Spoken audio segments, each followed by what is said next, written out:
وعلیکم السلام ورحمۃ اللہ وبرکاتہ۔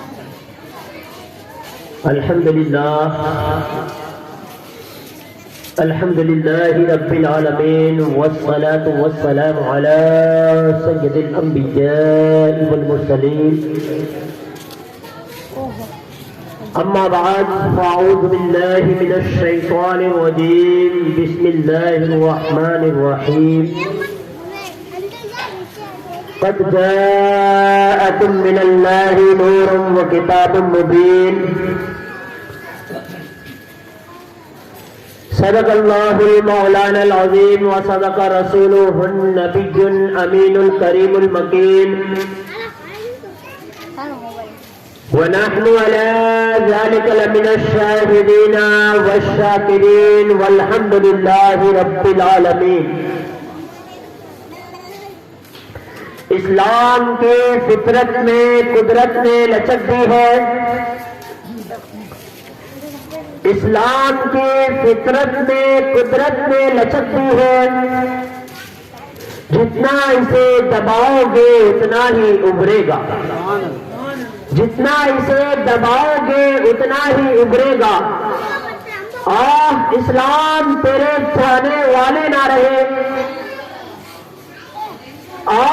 اسلام تیرے چاہنے والے نہ رہے، تو جس کا چاہتا افسوس وہ حالے نہ رہے، تو جس کا چاہتا افسوس وہ حالے نہ رہے۔ آئیے ہم اور آپ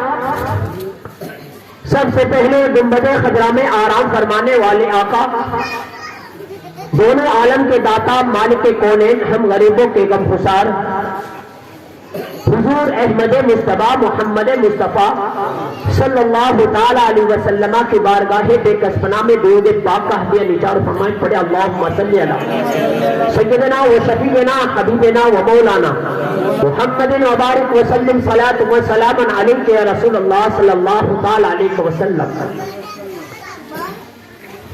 حضرات گرامی، اگر انسان بلندیوں کے اوپر قدم رکھتا ہے،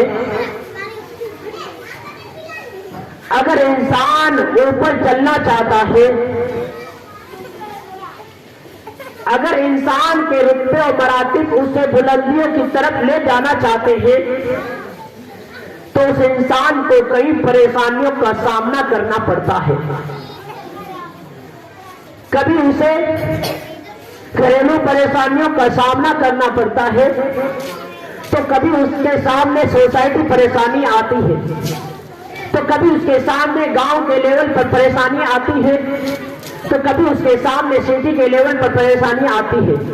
بالآخر وہ پریشانیوں کا سامنا کر کر اگر وہ پریشانیوں کا سامنا کرنے میں کامیاب ہو جاتا ہے تو انسان کامیابی کی بلندی کو پہنچ جاتا ہے، اور اگر وہ پریشانیوں کا سامنا کرنے میں ناکام رہتا ہے، اگر وہ پریشانیوں کو دیکھ کر اپنے آپ کی بلندی کی طرف نیچے کی طرف قدم رکھ دیتا ہے، بجائے اپنے قدم کو اوپر رکھنے کے وہ اپنے قدم کو نیچے رکھ دیتا ہے، تو اس کے وہ بلندی نہ ملے گی، بلکہ وہ نیچے کی طرف اپنے آپ کو کامیابی کی طرف لے جانے کے بجائے اپنے آپ کو پستی کی طرف دھکیل دیتا ہے۔ کیونکہ یہ دنیا کا دستور ہے کہ دنیا جب کسی بڑے بڑے مراتب والے انسان کو دیکھتی ہے تو سوچتی ہے کہ یہ کس قدر بڑے مرتبے کو پہنچ گیا ہے، اسے اتنا بڑا مرتبہ کیسے مل گیا ہے، یہ کس قدر اتنا بلند ہو گیا ہے، تو دنیا اس کے پیچھے لگ جاتی ہے کہ کسی بھی قدر سے کسی بھی طریقے سے اس کو پیچھے کھسکا جائے، اس کو پیچھے لایا جائے، تاکہ اس کے مراتب، اس کے جو بلند مرتبے اس نے حاصل کیے ہیں وہ اس کے پاس سے واپس چھین لیے جائے۔ اسی طرح جب پیارے آقا صلی اللہ تعالیٰ علیہ وسلم پر پہلی وحی اقرأ باسم ربک الذی خلق خلق الانسان من علق، یہ شروع کی 5 آیتیں نازل ہوئی تو حضور نبی کریم صلی اللہ تعالیٰ علیہ وسلم گھبرا گئے، کیونکہ آپ نے کبھی فرشتے کو دیکھا نہیں تھا، آپ نے ان کی شکل و صورت دیکھ کر آپ کی دلی کیفیت آپ کے آپے سے باہر ہو گئی، آپ کے چہرے پر غم زدگی کے آثار نمودار ہونے لگے، آپ سیدھے اپنی بیوی حضرت خدیجہ الکبریٰ رضی اللہ تعالیٰ عنہ کے پاس آئے اور کہا کہ مجھے چادر اڑاؤ، مجھے چادر اڑاؤ۔ کہا کہ اب میری حالت میرے آپے سے باہر ہو گئی ہے۔ تو حضرت خدیجہ نے دلاسا دے کر کہا کہ آپ تو ایسے ہیں کہ اپنے مال کو غریبوں پر خرچ کرتے ہیں، آپ تو مفلسوں کی مدد کرتے ہیں، آپ تو یتیموں کے سہارا ہے، اللہ تعالیٰ آپ کے ساتھ ایسا معاملہ نہیں کرے گا۔ بالآخر حضرت خدیجہ رضی اللہ تعالیٰ عنہ نے حضور نبی کریم صلی اللہ تعالیٰ علیہ وسلم کو چادر اڑائی۔ جب حضور نبی کریم صلی اللہ تعالیٰ علیہ وسلم کو کچھ افاقہ ہوا تو حضرت خدیجہ الکبریٰ رضی اللہ تعالیٰ عنہ حضور نبی کریم صلی اللہ تعالیٰ علیہ وسلم کو اپنے چچا جان بھائی ورقہ بن نوفل کے پاس لے گئے۔ یہ ورقہ بن نوفل وہ ہے جو آسمانی کتابوں کے عالم تھے، یہ پہلے کافر تھے، پھر موحد ہوئے۔ موحد ہونے کے بعد جب انہیں پتا چلا کہ یہاں میرا کوئی کچھ نہ ہوگا، اس لیے انہوں نے کفر کو چھوڑ کر نصرانیت اختیار کر لی اور اسی دین پر رہے، یعنی اللہ وحدہ لا شریک کی عبادت کرتے رہے۔ تو حضرت خدیجہ الکبریٰ رضی اللہ تعالیٰ عنہ جب حضور نبی کریم صلی اللہ تعالیٰ علیہ وسلم کو ورقہ بن نوفل کے پاس لے کر گئے، ورقہ بن نوفل سے حضرت خدیجہ نے کہا اے بھائی جان ذرا اپنے بھتیجے کی بات سنو۔ تو حضور نبی کریم صلی اللہ تعالیٰ علیہ وسلم نے اپنے گار والا واقعہ بیان کیا۔ تو حضرت ورقہ بن نوفل نے کہا ایسا معلوم ہوتا ہے یہ تو وہی فرشتہ ہے جو حضرت موسیٰ علیہ السلام کے پاس آیا کرتا تھا، یہ اللہ تبارک و تعالیٰ کا پیغام لے کر نبی کے پاس آتا تھا، یعنی حضرت جبرائیل علیہ السلام ہے۔ تو ورقہ نے کہا کاش میں اس وقت تک زندہ رہتا، کاش اس وقت تک میرے بڑھاپا نہ آتا جس وقت آپ کی قوم آپ کا ساتھ چھوڑ دیتی، جس وقت آپ کی قوم آپ کو مکہ سے نکال دے گی۔ تو حضور نبی کریم صلی اللہ تعالیٰ علیہ وسلم نے تعجب کے طور پر پوچھا کیا یہ قوم مجھے مکہ سے نکالے گی؟ تو ورقہ نے کہا ہاں ہاں ضرور ضرور، اس لیے کہ جو بھی نبی نے جس نے بھی نبوت کا دعویٰ کیا ہے تو اس کی قوم نے اس کے ساتھ غداری کی ہے، اس کی قوم نے اس کا ساتھ نہ دیا ہے بلکہ اس کی قوم اس کے مخالف کھڑی ہوئی ہے۔ اس لیے کہ جو بھی بلندی کی طرف چلتا ہے اسے پیر کھینچنے کے لیے اسے اپنی ہی برادری کے لوگ ملتے ہیں۔ اس لیے میں کہہ رہا ہوں یہ قوم تمہیں مکہ سے باہر نکال دے گی۔ حضور نبی کریم صلی اللہ تعالیٰ علیہ وسلم کا کچھ افاقہ ہو گیا اور پھر اس طرح وہی آنا بند ہو گیا۔ حضور نبی کریم صلی اللہ تعالیٰ علیہ وسلم اسی منتظر میں تھے، اسی انتظار میں تھے کہ وہی آئے۔ آپ انتظار کرتے رہے، وہی نہیں آئے۔ ایک مرتبہ آپ جا رہے تھے تو کیا دیکھا آسمان کی طرف وہی فرشتہ جو وہی لے کر آیا تھا، یعنی حضرت جبرائیل علیہ السلام بیٹھے ہوئے ہیں۔ حضرت جبرائیل علیہ السلام کو دیکھ کر حضور نبی کریم صلی اللہ تعالیٰ علیہ وسلم کی کیفیت پھر بگڑ گئی اور سیدھے گھر آئے اور کہا اے خدیجہ مجھے چادر دو، مجھے چادر اڑاؤ۔ حضور نبی کریم صلی اللہ تعالیٰ علیہ وسلم نے جب یہ فرمایا تو اللہ تبارک و تعالیٰ نے حضرت جبرائیل علیہ السلام کو بھیجا کہ جاؤ میرے محبوب کے پاس یہ وہی لے کے جاؤ، یا ایھا المدثر قم فانذر۔ یہ جب آئے تھے حضور نبی کریم صلی اللہ تعالیٰ علیہ وسلم پر نازل ہوئے، کہا اے محبوب اے چادر اوڑھنے والے کھڑے ہو جاؤ اور اللہ کا ڈر سناؤ، یعنی اپنے ماننے والوں کو اللہ تبارک و تعالیٰ کی قریب کرو، یعنی اپنے ماننے والوں کو اب کہہ دو کہ اے لوگوں لا الہ الا اللہ محمد الرسول اللہ، یعنی اے لوگوں تم جو معبودان باطنہ کی پوجا کرتے ہو، جو لات و عزا کو تم اپنا معبود مانتے ہو، جو تم کسی بت کے سامنے اپنے سر کو سجدے میں ٹیک دیتے ہو، جو کسی طرف کی بلندی کو دیکھتے ہو تو اسے اپنا معبود اپنا خدا کہہ لیتے ہو، جو سورج کی چاندنی کو سورج کی روشنی کو دیکھتے ہو تو اسے اپنا خدا کہہ لیتے ہو، جب چاند کی چاندنی کو دیکھتے ہو تو اسے اپنا معبود بنا لیتے ہو۔ اے لوگوں حقیقی معبود یہ نہیں ہے بلکہ کہہ دو محبوب لا الہ الا اللہ، یعنی کوئی معبود نہیں ہے، کوئی عبادت کے لائق نہیں ہے سوائے اللہ کے، یعنی اللہ ہے جس کی عبادت کی جائے وہ اللہ ہے، جس کو پوجا جائے وہ اللہ ہے، جس کی عبادت کی جائے جو اللہ ہے، جس کے سامنے اپنے سر کو سجدے میں رکھا جائے، اور میں اللہ کا رسول ہوں۔ جب حضور نبی کریم صلی اللہ تعالیٰ علیہ وسلم کو اللہ تبارک و تعالیٰ نے یہ پیغام سنا دیا اے محبوب اب جاؤ تم اپنی نبوت کا اقرار کرو، لوگوں کے درمیان اپنے نبی ہونے کا اعلان کرو۔ ابھی اللہ تبارک و تعالیٰ نے آپ کو اعلان نبوت کا حکم نہیں دیا تھا بلکہ پہلے حضور نبی کریم صلی اللہ تعالیٰ علیہ وسلم نے جو اپنے خاص قریبی رشتے دار تھے، جو آپ کو اپنا عزیز قریب مانتے تھے، جن جن کے دلوں میں آپ کی محبت تھی، آپ نے سب سے پہلے ان کے درمیان اسلام کی تبلیغ کی، انہیں اسلام کے قریب کیا۔ انہیں اسلام لانے والوں میں آپ کی بیوی حضرت خدیجہ الکبریٰ رضی اللہ تعالیٰ عنہ ہے، اور انہیں میں حضرت ابو بکر صدیق رضی اللہ تعالیٰ عنہ ہے، اور انہیں میں سے حضرت زید بن حارثہ رضی اللہ تعالیٰ عنہ ہے، اور انہیں میں سے حضرت علی رضی اللہ تعالیٰ عنہ ہے۔ اور پھر اسلام کی شعائیں آگے پھیلنے لگی۔ حضرت ابو بکر صدیق رضی اللہ تعالیٰ عنہ نے اپنے ماننے والوں کو اسلام کے قریب کیا۔ حضرت ابو بکر صدیق رضی اللہ تعالیٰ عنہ کی تبلیغ سے حضرت عثمان ایمان لائے، حضرت زبیر ایمان لائے، حضرت جعفر بن طیار ایمان لائے۔ اس طرح حضرت ابو بکر صدیق رضی اللہ تعالیٰ عنہ کی کاوشوں سے اسلام آگے بڑھنے لگا۔ پھر اللہ تبارک و تعالیٰ نے اپنے محبوب کو حکم دیا، اے محبوب اب تک تو تم اپنے جانساروں کے درمیان چھپ چھپ کر اسلام کی تبلیغ کرتے تھے، اب چھپ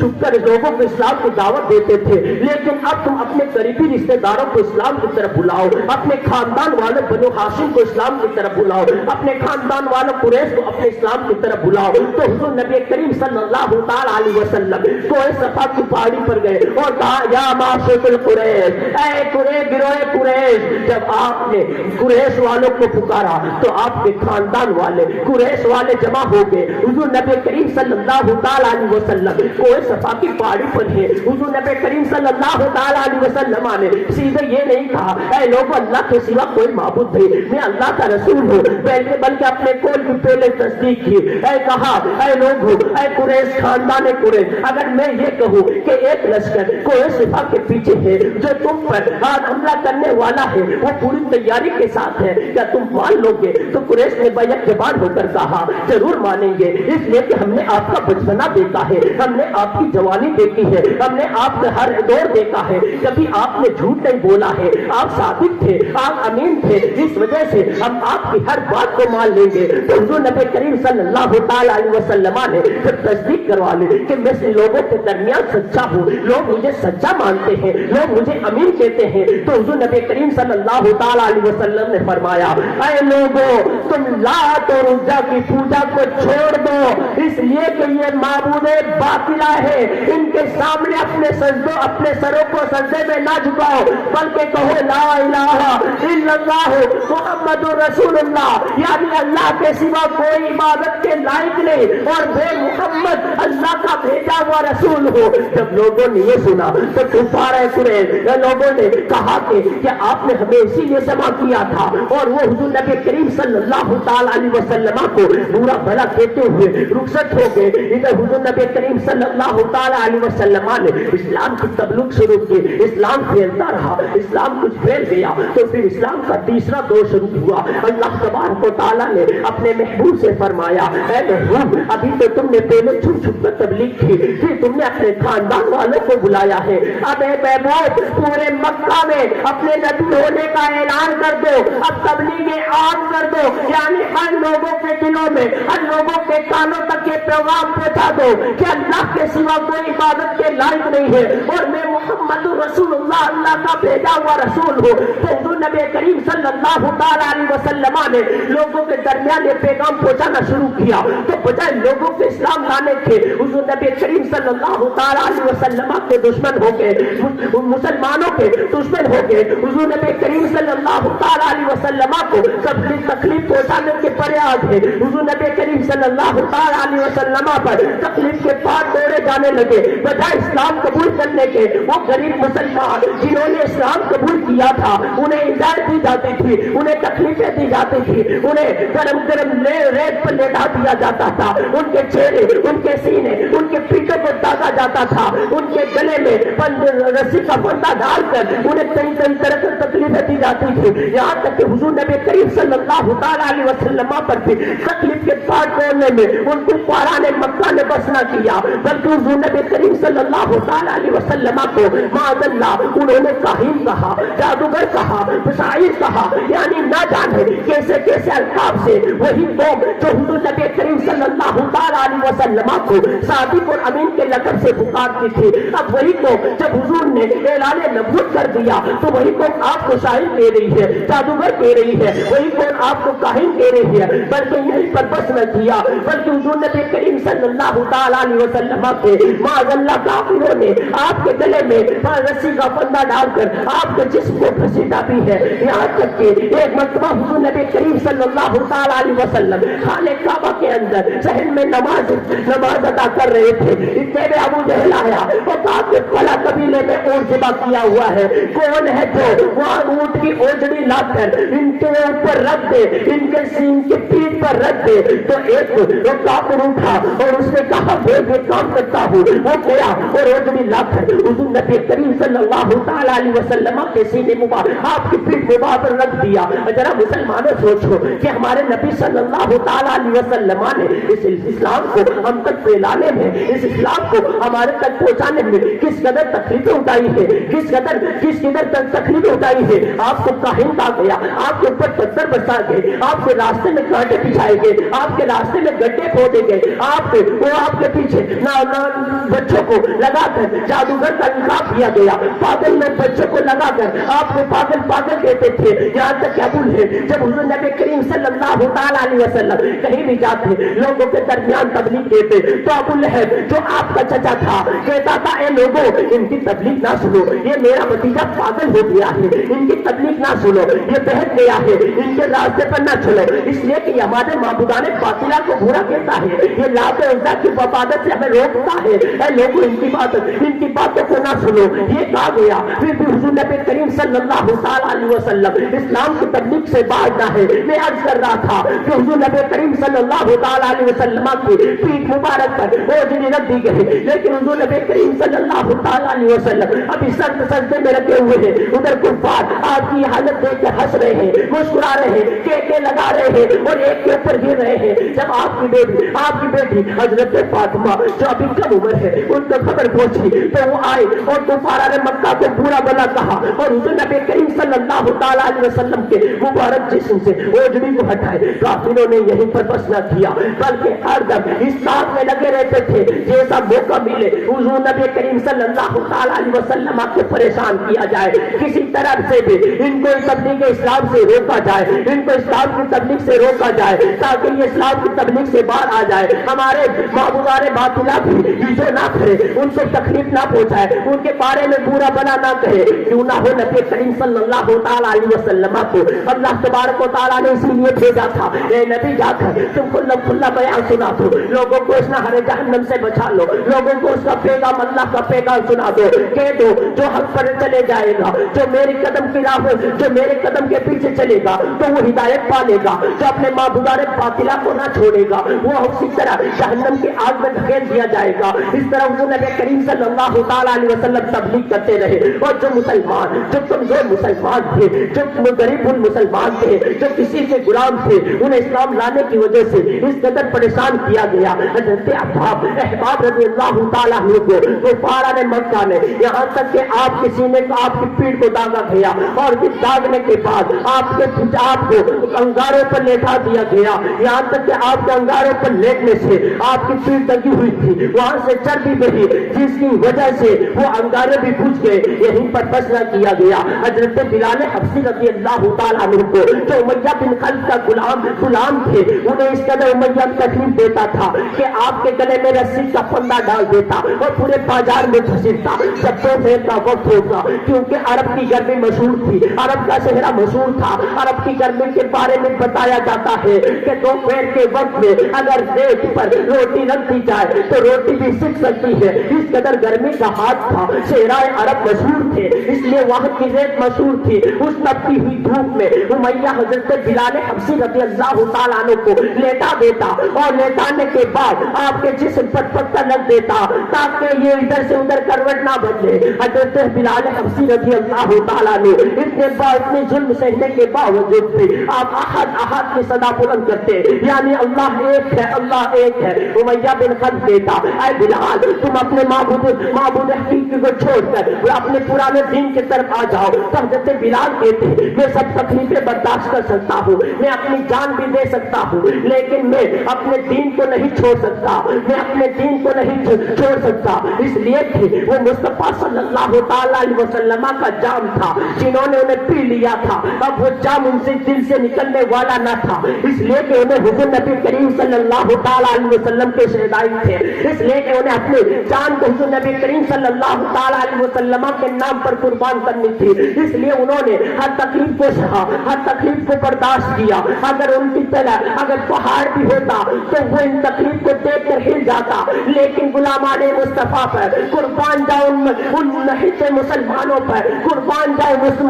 ان مسلمانوں پر کہ اس قدر ظلم ہوتے تھے, اس قدر انہیں تکلیفیں دی جاتی رہی, مگر قربان جاؤ ان مسلمانوں پر کہ تکلیفیں سہی, انہوں نے ہر تکلیف کو برداشت کیا, مگر کبھی اپنی زبان سے شکوہ نہ کیا, کبھی انہوں نے اس تک نہ کہا, بلکہ ہمیشہ تکلیف کو برداشت کرتے رہے. ان کے سامنے ان کے بیٹوں کو پھانسی پر چڑھایا گیا, مگر ان نے اس تک نہ کہا. ان کے سامنے ان کے باپ کو شہید کیا گیا, مگر انہوں نے اس تک نہ کہا. ان کے سامنے ان کے بچوں کو قتل کیا گیا, مگر انہوں نے اس تک نہ کہا. اور لیکن آج کا مسلمان ہے کہ تھوڑی سی تکلیف دیتا ہے تو معاذ اللہ تعالیٰ سے شکوہ کرتا ہے, معاذ اللہ تعالیٰ سے شکوہ کر کر کہتا ہے اے اللہ میرا ہی کر تجھے نظر آیا تھا تکلیف دینے میں. ذرا مسلمانوں اپنی تکلیف دیکھنا اور ان مسلمانوں کی تکلیف دیکھنا. دور اول کے مسلمانوں کی تکلیف کے سامنے ہماری تکلیف کوئی حیثیت نہیں ہے. آج ہمارے گھر پر تھوڑی سی آفت آ جائے تو ہم واحدہ کر لیتے ہیں, آج ہمارے اوپر کوئی تھوڑی سی پریشانی آ جائے تو ہم اپنی پریشانی کا ڈنگورا پورے گاؤں میں پوری بستی میں پیٹ دیتے ہیں. کیا یہی مسلمانی ہے؟ کیا یہی مسلمان ہے کہ ایک تو تھوڑی سی پریشانی کو ہم نے دیکھ لیا تو اپنی پریشانی کو تمام لوگوں کے سامنے بیان کر دیا؟ ذرا مسلمانوں سوچو, وہ بھی مسلمان تھے کہ جنہوں نے اتنی تکلیفیں سہی, انہیں تکلیفیں کیوں دی جا رہی تھی؟ اس وجہ سے کہ انہوں نے اپنا دین چھوڑ کر دین حق کو قبول کر لیا تھا. انہوں نے اپنا دین کو چھوڑ کر دین حضور نبی کریم صلی اللہ تعالی علیہ وسلم کے لائے ہوئے دین کو قبول کر لیا تھا. اسی وجہ سے انہیں تکلیفیں دی جا رہی تھی. اگر وہ دین کو چھوڑ کر اپنے حقیقی دین کو چھوڑ کر واپس پھر جاتے تو کفار ان کے راستے میں سونے بچا دیتے, انہیں منہ مانگی قیمتیں دیتے, لیکن انہوں نے یہ قبول نہ کیا. اس لیے انہیں پتا تھا کچھ تکلیفیں برداشت کرنے کے بعد ہمیں حق کا راستہ مل جائے گا, ہمیں وہ سکون مل جائے گا جو آخری سکون ہے, جو آخری سکون ہے وہ سکون مل جائے گا. اسی وجہ سے وہ تکلیفیں برداشت کرتے رہتے. بدود پاک پر اللہم صلی علی سیدنا و شفیعنا حبیبنا و مولانا محمد و بارک وسلم, صلاۃ و سلام علیک یا رسول اللہ صلی اللہ تعالی علیہ وسلم. حضرات گرامی, یہیں پر بس رہے. یہ تو وہ غریب مسلمان تھے جنہیں تکلیفیں دی جا رہی تھی. کفار نے رئیس مسلمانوں کو بھی نہ چھوڑ. حضرت ابوبکر صدیق رضی اللہ تعالیٰ عنہ جو اپنے وقت کے معزز سرداران میں گنے جاتے تھے, جب انہوں نے اسلام قبول کیا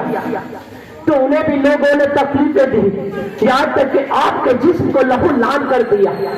یہاں تک کہ آپ کے جسم کو لہو لعان کر دیا, پھر بھی آپ اسلام پر ڈٹے رہے. یہیں پر بس تھی حضرت عثمان رضی اللہ تعالیٰ عنہ جو اچھے خاندان سے تعلق رکھتے تھے. جب وہ ایمان لائے تو ان کے چچا نے ان کو رسیوں سے باندھ دیا اور ان کے جسم سے لباس کو اتار دیا اور کہا کہ جب تک تم اسلام پر قائم رہو گے جب تک تمہاری یہی حالت رہے گی. لیکن حضرت عثمان غنی رضی اللہ تعالیٰ نے کہا یہ میرا جسم چلا جائے مجھے اس کی پرواہ نہیں ہے, لیکن جو کلمہ میں نے پڑھ لیا ہے, جو اسلام میں لا چکا ہوں, تم وہ میرے دل سے نہیں نکال سکتے. حضرت زبیر بن عوام رضی اللہ تعالیٰ عنہ جو اتنے مالدار تھے لیکن پھر بھی انہیں کافروں نے اس قدر تکلیفیں دی کہ انہیں بھی ان کے جسم سے لباس اتار کر ریت پر لیٹا دیا جاتا, لیکن انہوں نے ہر تکلیف کو برداشت کیا. جب کفار نے دیکھا, اس لیے کہ کفار چاہتے تھے اگر وہ چاہتے تو ان نہیں مسلمانوں کو, ان ضعیف کمزور مسلمانوں کو قتل کر دیتے, تھے، لیکن وہ چاہتے تھے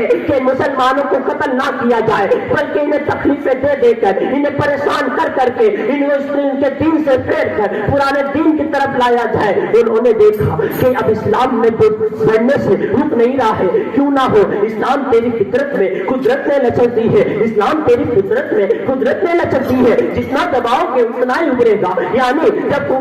جتنے ہی حضور نبی کریم صلی اللہ تعالیٰ علیہ وسلم کے خلاف ہوتے، اسلام کو پورا بھلا کہتے، یہاں تک کہ قرآن کو پورا بھلا کہتے، جب حضور نبی کریم صلی اللہ تعالیٰ علیہ وسلم کسی مجمع میں قرآن کی تلاوت کرتے تو یہ کوفہ اپنے لڑکوں کو بھیج کر، اپنے لوگوں کو بھیج کر وہاں پر شور و شرابہ کرتے، سیٹیاں بجاتے، تالیاں بجاتے، تاکہ لوگوں تک حضور کی کلام نہ پہنچ سکے، اس لیے کہ کلام اللہ میں لطف بھی ایسا تھا، کلام اللہ میں چاشنی ایسی تھی کہ جو کلام اللہ کی بات کو سن لیتا تھا، جب کلام اللہ کی آیتوں کو سن لیتا تھا تو قرآن کا ہی ہو جاتا تھا، وہ قرآن کو سن کر قرآن کا ہو جاتا تھا۔ اس وجہ سے وہ اپنی عورتوں کو، اپنے بچوں کو روکتے تھے کہ تم ان کی زبان سے قرآن نہ سننا، تم ان کی زبان سے قرآن نہ سننا۔ اس وجہ سے حضور نبی کریم صلی اللہ تعالیٰ علیہ وسلم جب کسی مجمع میں، جب کسی لوگوں کے سامنے قرآن کی تلاوت کرتے تو وہ شور و شرابہ کر کے قرآن کی آواز کو دبانے کی کوشش کرتے، لیکن اللہ تبارک و تعالیٰ